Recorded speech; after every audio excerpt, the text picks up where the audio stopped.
छठ पूजा का किन शास्त्रों या पुराणों में उल्लेख है? अगर आप छठ पूजा का शास्त्र में प्रमाण खोज रहे हैं तो यहाँ आपको बता देते हैं कि कार्तिक मास की षष्ठी तिथि का महात्म्य क्या है। एक समय व्यास जी के शिष्य महर्षि सुमंतु तथा वशिष्ठ, पराशर, जैमिनी, याज्ञवल्क्य, गौतम, वायन, शौनक, अंगिरा और भारद्वाज आदि महर्षिगण पांडवंश में समुत्पन्न महाबलीशाली राजा शतानिक की सभा में गए। राजा ने उन ऋषियों का अर्घ्य आदि से विधिवत स्वागत सत्कार किया और उन्हें उत्तम आसनों पर बैठाया तथा भली भांति उनका पूजन कर विनय पूर्वक इस प्रकार प्रार्थना की, हे महात्माओं, आप लोगों के आगमन से मेरा जन्म सफल हो गया। आप लोगों के स्मरण मात्र से ही मनुष्य पवित्र हो जाता है। फिर आप लोग मुझे दर्शन देने के लिए यहाँ पधारे हैं, अतः आज मैं धन्य हो गया। आप लोग कृपा करके मुझे उन पवित्र एवं पुण्यमयी धर्मशास्त्र की कथाओं को सुनाएं जिसके सुनने से मुझे परम गति की प्राप्ति हो। ऋषियों ने कहा, है राजन, इस विषय में आप हम सब के गुरु साक्षात नारायण स्वरूप भगवान वेदव्यास से निवेदन करें। वे कृपालु हैं, सभी प्रकार के शास्त्रों के और विद्याओं की ज्ञाता है, जिसके श्रवण मात्र से मनुष्य सभी पातकों से मुक्त हो जाता है।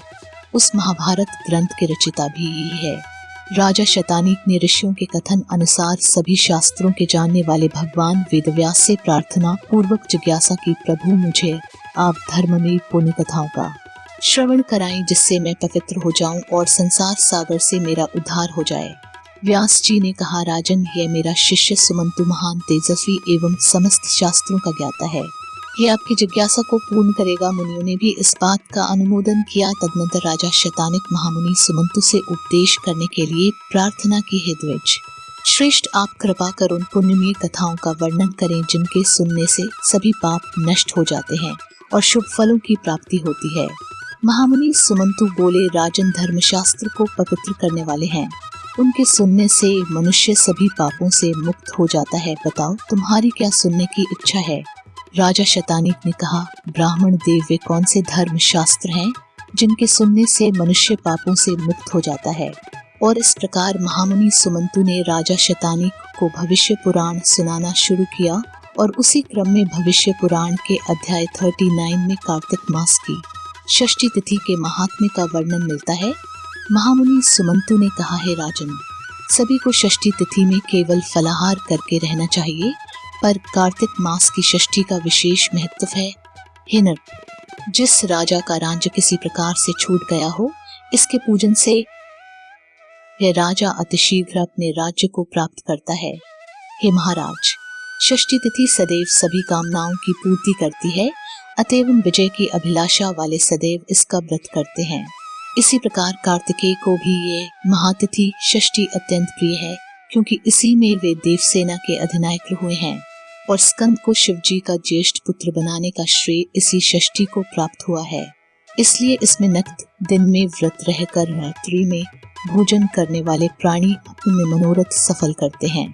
पूजनोपरांत दक्षिण की ओर मुख करके स्कंद को अर्घ्य, दही, घी, जल और फूलों का सप्तर्षिदार्घ्य स्कंद आदि मंत्रों से अर्घ्य प्रदान कर ब्राह्मण को उत्तम पदार्थ का भोजन करावे जो विविध भांति से बनाया गया हो। पश्चात शेष अन्न को रात में भूमि पर रखकर स्वयं भी भोजन करे तथा और भी जो कुछ हो वह ब्राह्मण को देवे।